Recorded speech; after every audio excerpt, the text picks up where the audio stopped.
That's why a dragon hoards gold. It's like, what's up with that? Well, it'll eat you, and it will, but it has gold. Well, so what do you do about that? Because it's paradoxical demands. Well, what you want to do is face the dragon and get the damn gold. That's what you want to do.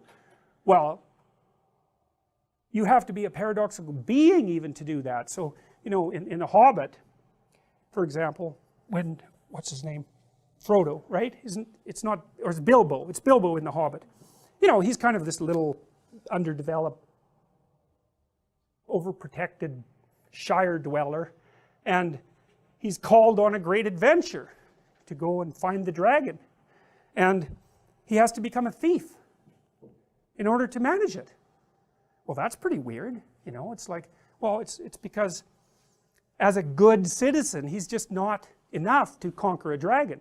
He has to also become a bad citizen in some sense. He has to incorporate the part of himself that's monstrous, let's say, and develop that and hone it. And that's to say that, well, if you're harmless, you're not virtuous. You're just harmless. You're like a rabbit. A rabbit isn't virtuous. It just can't do anything except get eaten. It's not virtuous. If you're a monster and you don't act monstrously, then you're virtuous. But you also have to be a monster. Well, you see this all the time. Harry Potter's like that too. It's like he's flawed, he's hurt, he's got evil in him. He can talk to snakes, man. He breaks rules all the time. All the time. He's not obedient at all. But, you know, he has a good reason for breaking the rules. And if he couldn't break the rules, him and his little clique of rule-breaking, you know, troublemakers, if they didn't break the rules, they wouldn't attain the highest goal. So it's very peculiar, but it's a very, very common mythological notion. You know, the hero has to be a monster, but a controlled monster. Batman is like that, you know. I mean, it's everywhere. It's the story you always hear. Is this where morals become ethics? Meaning, you have to be more precise. I feel like, because everyone's moral, but in order to become ethics, you have to refine the morals. You have to kind of go into. Well, that's a good question, you know, because one question is, you know, you're kind of implicitly moral insofar as you're socialized, but that's sort of procedural. It's just built into you. This is different. This is also becoming conscious of it and expanding out your personality into dimensions that it wouldn't normally occupy. So this happens to people all the time.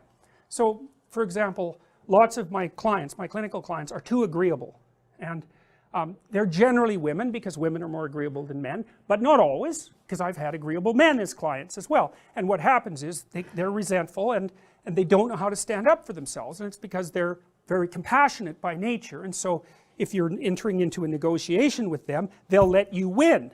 Well, that's not so good, because you know, you need to win too, especially if you're in an organization of adults where there's a struggle, right?